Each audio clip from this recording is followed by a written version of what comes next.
Cameron Bay entered the porn industry a few months ago, and her first ever porn scene was an orgy with 10 people. Soon after she was diagnosed with HIV, now she is speaking about the competitive porn industry, saying that condoms were often optional and rarely used. Caitlin, this is a pretty sad story. This is a sad story, and this is something that came into the media attention a few weeks ago. We didn't actually know who the porn star was that had contracted the HIV, but this particular situation comes after the push to regulate condom usage in porn in Los Angeles. And well, the regulation of condom use in Los Angeles for the porno industry is also something that's been highly contested in terms of the majority of pornography performers feel that condoms, that the industry itself self-regulates enough that they would not need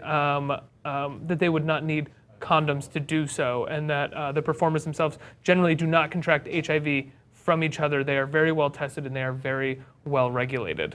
Well, the idea of being forced to use a condom in this scenario, even if it's regulated or not, in the article that we do have in our resource file, so we encourage you to take a look at it. One of the female performers had told Cameron Bay that not even to bother asking to use a condom because there's someone else who will replace her.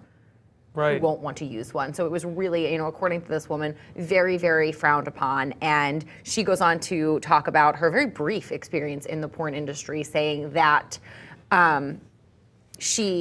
whether or not she wanted to use one didn't even come into play after hearing something like that, and knowing that the people that she was with, like you said, had clean STD tests, so it didn't come into play. But not long after, she contracted a kidney infection. One thing led to another, and she found out that she had contracted HIV. It's such a complex story to me in the sense that the pornography industry has done so much to try to legitimize itself over the years. It has become almost legitimate as it's become ubiquitous within our lives due to the internet. And so I think that it's pretty fascinating that as much as they try to legitimize themselves, there is always going to be steps back in being legitimate due to the fact that it is still the sex trade.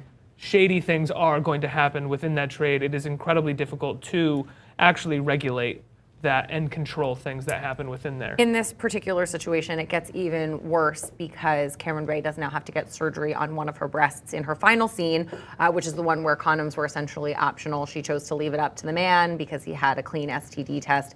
It was a bondage scene. It was her first ever BDSM scene, and she was struck too hard on one of her breasts, and now she has to have surgery to repair that.